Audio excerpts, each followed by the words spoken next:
Hello, everybody, and welcome to yet edition of the Middle Georgia Spotlight. I'm your host, Jack Ellis. Thank you so much for joining us. In the Spotlight this week is no stranger to anyone because he owns the place here, the president of Mercer University, Mr. Bill Underwood. Thank you so much, Mr. President, for being with us again. Well, thank you, Mr. Mayor. Thank you for having me. Well, first of all, let me congratulate you. We're going to deal with the light stuff first, and that is your athletic department had a great run this past season. It started with the women; they did well. And tell us a little about how did you put all this together? And they all, as you say, all the stars lined up. Well, we did have a great year. You know, the sports that more people know about than others especially had a great year. The women's basketball team won the Southern Conference Championship and advanced to the NCAA tournament. This is the fifth time in the last 6 years the women have won the championship. They're the only team in the Southern Conference to appear in the NCAA tournament for 4 years now. And Susie Gardner is the coach. She does a great job. The men's basketball team, under our relatively new coach, Greg Gary, played for the Southern Conference Championship. They lost in the finals to UNC Greensboro, which was a great team this year. And there's a very bright future ahead in men's basketball under Coach Gary. And then the football team went into the last weekend with a shot at the Southern Conference Championship. And we're looking for great things in the future from them as well. So was it all gloom and doom at Mercer with the COVID this past year? I know you had to make some major changes as to how you educated the students, which is your core mission. How has that changed education? I know how it changed during the pandemic, but going forward, how much of this will stay and how much you would just jettison as soon as we can all get back to quote-unquote normal? Well, first, we did have a great year at Mercer this year. We know that these young people wanted to be in class in person, and we broke our backs last summer to make sure we could do that and do it safely. And thanks to some great infectious disease doctors in the School of Medicine and some great scientists who helped us build test processing facilities, we made it. And we made it with some really extraordinary outcomes. We had higher levels of academic achievement than ever before, and I think the students were grateful for the opportunity to be here on campus with their friends and colleagues and teachers and in our classrooms and laboratories and libraries. So we're looking forward to beginning the fall with pretty much normal operations on campus. We're going to be watching things over the course of the summer. We know that over 60% of our students have already been vaccinated. I'm hoping that all of them will get vaccinated, but I certainly want to get as close to 100% as possible.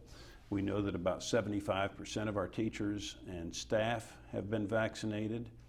And the more people that get vaccinated, the easier it is for us to return to fully normal operations. And a big effort this summer is going to be made in encouraging as many of these folks to get vaccinated as possible. Now, not only are you providing vaccination for your faculty, staff, and students, but you also open it up to, have you opened it up, or will you open to the general population? We already have been open to the general population, and I'd encourage anyone who wants to get vaccinated to call Mercer Medicine and schedule a time to come in. I think that vaccination sites are pretty readily available in our community right now, but we certainly are taking all comers. So anyone in the Middle Georgia community who wants to be vaccinated, call Mercer Medicine and we'll take care of that. Free of charge? Free of charge. No insurance? I just show up and get it? It's not going to cost you anything. Okay. Now, we're not going to subsidize your insurance company, and if they're going to pay for it, we'll take it. Exactly. But we're not going to charge you anything. Yeah. Now, you came into this, of course, you know, just at the beginning of COVID last year, I think March, and we had a conversation, and you know, as you say, you weren't a soothsayer, you just knew certain things would happen. Has it been has it been as bad as you thought it was, about the way you thought it would be in terms of not only your campus but the city and the overall education system? My biggest concern was and continued to be throughout the year our K-12 education system in the community. We know, and I think the superintendent of schools would be the first person to tell you this, that having kids at home trying to take their classes on a computer was not an adequate replacement for having them in person. A lot of young people in this community don't have the infrastructure at home to adequately study online. Many of them have parents or a parent who has to work and can't spend all day supervising them on that computer. And my biggest fear is that the single most important challenge we have in our community, which is K-12 education and increasing achievement in K-12 education, was going to take a hit this year. And I know the superintendent was very concerned about that and working as hard as he could to get students back in the schools. But I think that's been the biggest challenge our community's had. I remember you saying that, and at the time I took note of it because you went outside of the campus, you looked at the broader community, so that's what you feared more than anything with those children, and you still have that same concern. But let me, this obviously has changed the way we do things, the way we think, how do you think it has changed this graduating class of 2021, or the students that went this year and get ready to go out and do? How have they changed as people, you think? You talk about the education, that they still got a quality education. I wonder how have they changed going forward? So I think they have gone through adversity, and I think they've successfully managed the adversity, and I think it's made them stronger people. I think it's made them people that know they can navigate challenges, and if I was an employer, I'd hire one of them. Now, you did all of this adhering to the CDC guidelines, and probably you even put your own protocols above and beyond what the CDC was recommended. But now the CDC has said, we are taping here on 28th, and the CDC came out just today or yesterday and said, now you don't have to mask if you're vaccinated. Now, will you adhere to those same guidelines going forward, or are you going to err on the side of caution and continue to mask up? Well, one thing I'll say about the CDC guidelines is they've always been guidelines, and the folks at the CDC would be the first ones to tell you that those guidelines don't fit every circumstance, and people should pay attention to the guidelines, but they should make adjustments as necessary to accommodate the circumstances on the ground where they are. We've got our own infectious disease people at Mercer and in Macon, and we've paid a lot of attention to what they've told us. So the new CDC guidelines on masking outdoors, those have been pretty much our guidelines on campus the entire year. So in that sense, I think maybe we were a little bit ahead of the CDC. But that's based on the advice we were receiving from our own infectious disease doctors, who told us as much as a year ago that there wasn't strong evidence of outdoor transmission of COVID. And as long as people could distance outdoors, there wasn't necessarily a need for masking in that environment. So we've been doing that all year. It's been said many times that necessity is the mother of invention, and you mentioned about your team in the medical department, infectious disease. Has any new things come out of Mercer that, as a direct result, say, hey, we need to do some things here that to help fight this thing that originated from Mercer University? I don't know if we were the origin of any new knowledge. I think that we were one of the first dozen universities in the country to develop our own test processing laboratory on campus to make sure that we could get results out to people quickly, and that facilitated tracing and identifying potential hotspots and treating those hotspots as quickly as possible.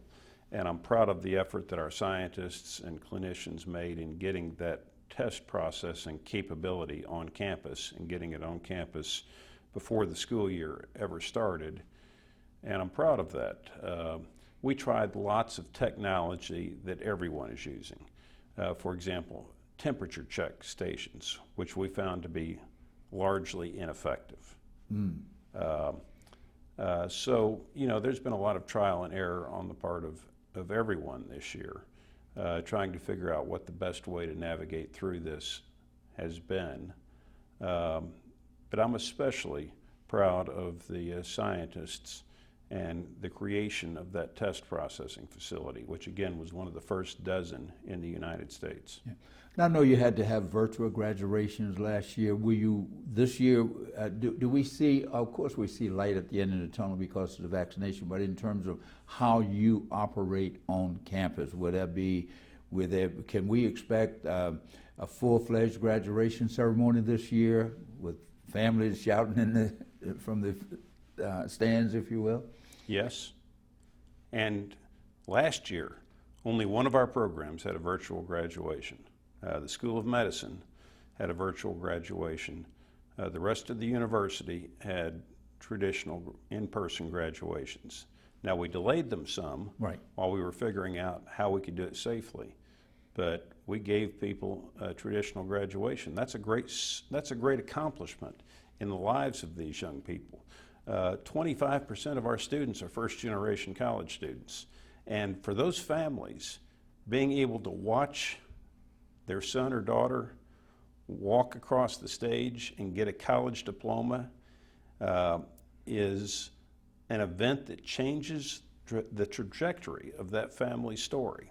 And it's an important event, and we were committed to seeing that they could be there to experience it in person. So we only had one virtual commencement. The rest of them last year were in person, and this year they're certainly going to be in person, all of them. Fantastic. I mean, that's great news, I'm sure, for the students as well as the parents and loved ones who like to participate in things. As you said, they participated last year. You know, we started talking about sports, started the program. Now, I know you had spring football this year. Thank God I got a chance to see a football game. I thought I had given up the entire season. But you anticipate fall that will be full, what you see now, based on the knowledge you have and how you operated, you expect to see full stands and fall football next year, not spring football. We do. And in fact, our second game of the year is against Alabama. So we're expecting regular full football this fall. Boy, you got to not only mask up, you got to put your chin strap on for Alabama. But that's a great, I guess that's a big payday for you, even though hopefully you win, but if not, you know what? It's a great opportunity for the young men who play football. They all grow up dreaming of playing on a big stage, and they're going to go into that game expecting to win the game. Yeah. Now, you wear several hats in this community as a thought leader, as a president of university, but also the chairman of Newtown. How has this impacted small and minority-owned business? I spoke to Josh Rogers recently, and he said a lot of people came through it okay, but some suffered more than others. Yeah, I think I would agree with the assessment that most of our downtown businesses, including our businesses owned by people of color, came through this. But it was only because of the federal stimulus money. I think that federal stimulus money was essential for getting a lot of these small businesses through a period where they had almost no revenue for some periods of time. And thankfully they did, because it'd be a lot more difficult to start over from scratch in building up your business base downtown than it is reopening doors of businesses that are already open. So it didn't really have a major effect, if you will, other than some small business, as you said, black-owned business, women-owned business, maybe disadvantaged. But for the most part, the core businesses that were there were strengthened somewhat, are coming out of this better, are coming out as good as they were going in. Well, I'll say this. We're very proud of the progress we've made in increasing the number of black-owned businesses downtown. We're very proud of the progress we've made in increasing the number of businesses owned by women downtown, and they've come through this. We've lost very few businesses downtown. My point is that the federal stimulus money made it possible for many of these businesses to weather this storm over the last year. Now, as the chair, I guess you are still the Bills Hills Development Corporation. I don't know whether that's the name of it now, but anyway, it's an entity that's charged with doing in-town development around Mercer University. They call the Bills Hills area. Now, with the money that's coming, the stimulus money that the city will get and so forth, do we anticipate expanding that to other areas in the city, or are we going to still focus on Bills Hill? We're ready to go spread our wings, if you Well, of the Bells Hill effort began when you were mayor. Yes. And it's been a great success. I think the Bells Hill neighborhood is poised to stand on its own going forward as one of the most successful community redevelopment projects in the country. And our plan all along, independent of stimulus money, has been to take the successes of Bells Hill and the lessons learned in Bells Hill and move to a new neighborhood and begin revitalization of a new inner city neighborhood in Macon. There hasn't been a final decision made as to which neighborhood will be next, but there are a number of neighborhoods that I think could really benefit from that kind of program. Yeah. Well, I'm championing one, but I won't say it to the people because they say maybe I have undue influence, but I tell you what mine is before. But getting back to the core education here, last year the state said we're not going to do SATs for high school students. I think they said, if I'm not mistaken. So we're not going to administer. It's not the state, but the company that administers SAT did not administer the SAT in near the volume that it had in the past, and at not nearly the same number of sites as it had in the past. And the consequence of that is that lots of college-bound high school students weren't able to take the SAT. And that presents a challenge for schools that consider standardized test scores as part of the admissions result process, which including us. And so what we decided last year in these circumstances is to provide an option for students who couldn't take the SAT of applying without a standardized test score. And last year we admitted 61 students, freshmen, who did not have SAT scores but had good grades and had other indicators that they could succeed academically on campus. And this year we've expanded that program, and as many as half of our entering freshmen this year will be students who have been admitted based on criteria other than their SAT score. Now, you have done a great job. Mercer has, probably better than the University of Georgia, better than any state institution in terms of your diversity.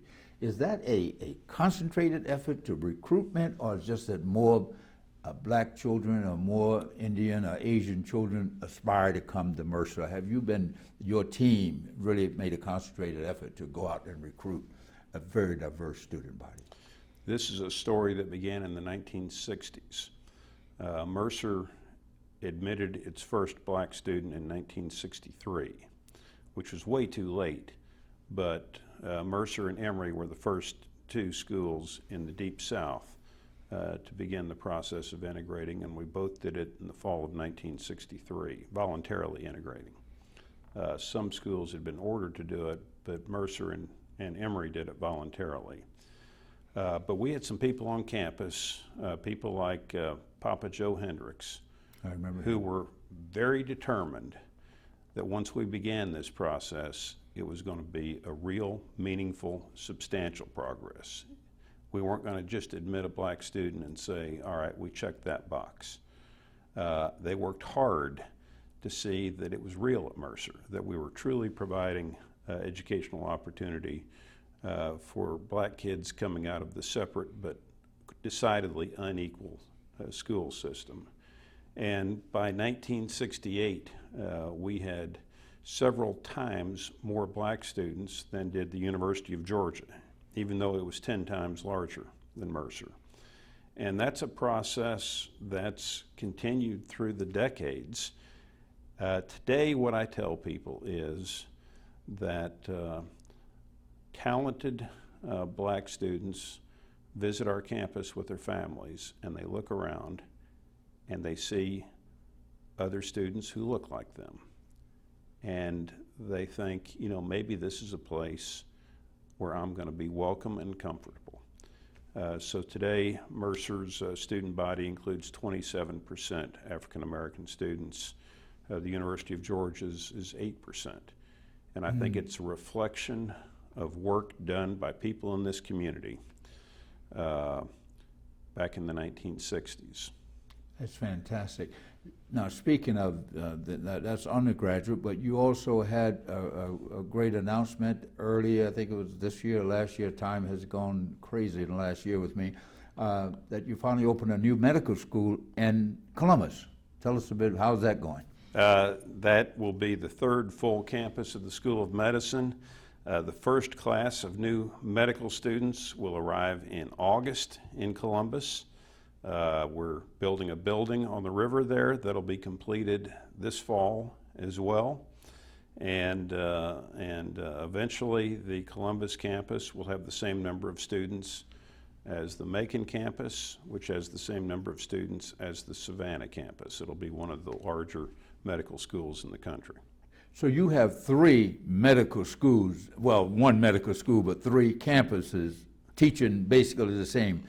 Teaching the same thing. They don't have to come to the main campus to get what's being taught at Columbus or Savannah. For medicine, there isn't a main campus. There are 3 campuses, 3 equal campuses doing the same thing with the same number of students.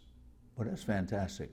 Now, your engineering program has expanded beyond the campus into Warner Robins in conjunction with Robins Air Force. Well, when I say it has expanded, it's been there for a while, but is that growing? And with Robins continuing to grow, with get more missions, that gives more opportunity for not only training but employment. Well, the School of Engineering is here in Macon. Yeah. What we have in Warner Robins is the Mercer Engineering Research Center, which does all types of research, but a lot of its research is research with the Department of Defense that's tied into the Air Force Base in Warner Robins. And of course, one of the reasons for the founding, the primary reason for the founding of our School of Engineering was to meet the engineering needs of that base, which were essential to keeping the base here in Middle Georgia. And we remain the #1 provider of engineers for Robins Air Logistics Center, and we're proud of that fact. And we have many educational programs in conjunction with the base. I'm very pleased with the decision by the base to place Operation Blue Sky in downtown Macon, which is a great development for our community that I think is going to spur more high-tech development in downtown Macon. And part of the reason for its being placed there is to encourage Mercer students to come and intern there and then become employed at Robins following graduation. Now, are these computer engineering job, Blue Sky? It has to do with technology. Is it computing primarily?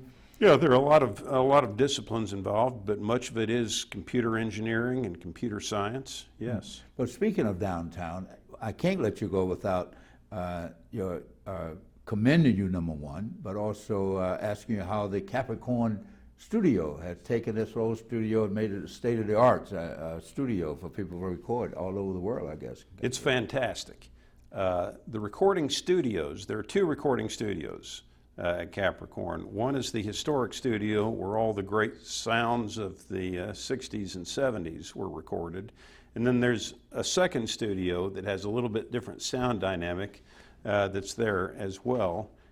And those studios are busy. They're busy almost every day of the week. A whole variety of artists are recording at the Capricorn Studios. We also have a music incubator for young musicians here in Middle Georgia with the idea of cultivating young music talent. And of course, Middle Georgia has a tremendous heritage of producing some of the most influential musicians in history. The best blues singer ever, according to no less an authority than Bob Dylan, was from right here in Middle Georgia. His name was Blind Willie McTell. Yeah. Bob Dylan wrote a song that has the refrain, "Nobody sings the blues like Blind Willie McTell." The founder of rock and roll. People in Memphis say it was Elvis Presley. Mick Jagger will tell you the founder of rock and roll was from Macon, Georgia, Little Richard. The king of soul, the greatest male soul singer in history, was from right here in Macon, Georgia, Otis Redding. Tremendous music heritage here in Middle Georgia. So what we're trying, even before you get to the Allman Brothers and all the rest of them. Of course. Yeah. So what we're trying to do is rekindle that great music environment in Macon. So we've got a music incubator there for young musicians. And if I could quiz you on what type of music is coming out of that incubator, what would you say? Probably not country and western, not country, probably urban hip hop. It's hip hop, yeah. Yeah, it's mostly hip hop in the incubator. And you know, that's the great sound today in this part of the country. And Atlanta has been known as the capital for hip hop, so now we are right down the road from Atlanta, so we're getting some of that. Well, Mr. President, I commend you for promoting music, because a lot of people said, oh, we shouldn't have lost the Music Hall of Fame, but you took that building and used it for something good, for medicine, but you didn't forget about music. You went right down the street and say, here's your music right back, that you can make some more music, and I think that is commendable. If any of your viewers haven't visited Capricorn, you can go there and take a tour, and you ought to do it. It's a great walk through music's past in Macon as well as its future in Macon. Yeah. We have 30 seconds. I want to know, will the enrollment go up this year? Will it be flat? Will it be lower because of COVID, or what? Well, this year's been a record-setting enrollment year for us. The year we're just completing, and next year is going to be even better. Next year will be a new record by at least a couple of hundred students. My. And that's good for Macon, good for Mercer, because whenever more students come here, more families come, they spend money, maybe they even retire here. And we've got to, and I know that you're working to make Macon a better place, not just Mercer a better place inside of Macon, but the entire community a better place. And I congratulate you on your work, and thank you for your work in this community outside of the ivory walls, if you will, outside of the walls of Mercer University. Thank you, Mr. President, for joining us. Thank you for having me. We've been speaking with President Underwood, the president of Mercer University, here on WMUB Channel 38. And we thank you all so much for joining us. Until next week, goodbye. And get a shot. If you haven't gotten one, get your shot. It won't hurt you. I promise you it won't. Wouldn't you agree, Mr. President? I 100% agree. Okay. Goodbye, everybody.